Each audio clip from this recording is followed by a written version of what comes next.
বন্ধুরা, হঠাৎ করে ভারতের সামনে একটি বড় ধরনের স্ট্রাকচার হুমকি তৈরি হয়ে গেছে, যা নিয়ে ভারতকে বড় সতর্কবার্তা দেওয়া হয়েছে যে পরিস্থিতি এমনভাবে বদলে গেছে যে এতে ভারতের শত্রু চীনও কিন্তু লাভবান হচ্ছে।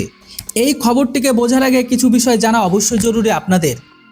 বর্তমান বৈশ্বিক যুদ্ধে পরিস্থিতি উন্নয়নশীল দেশগুলোর জন্য মোটেও ভালো নয়।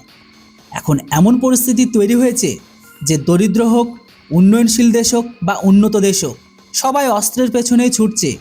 যুদ্ধের পরিবেশে অস্ত্র খাতে খরচ করা এখন বাধ্যতামূলক হয়ে দাঁড়িয়েছে সকলে।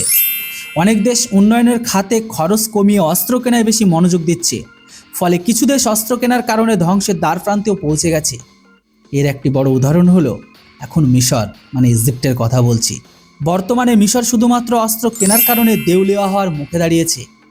পরিস্থিতি এখন এমন যে মিশর সরকার আন্তর্জাতিক মুদ্রা তহবিল মানে IMF-এর ঋণ শোধ করতেই পারছে না।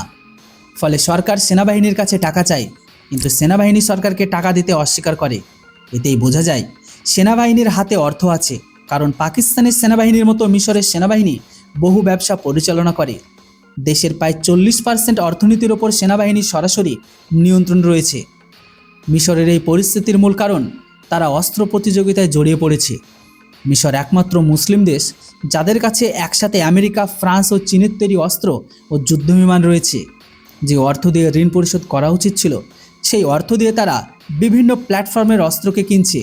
বিভিন্ন দেশের অস্ত্র ব্যবহার কারণে রক্ষণাবেক্ষণ ও পরিচালনা ব্যয় অত্যন্ত বেড়ে গেছে। ফলে মিশর ধীরে ধীরে নিজেদের অস্ত্র খরচের বোঝায় চাপা পড়ছে। এই পরিস্থিতি ভারতের জন্য বিপজ্জনক, কারণ ঋণের বোঝায় জর্জরিত মিশর এখন চীনের দিকে ঝুঁকছে।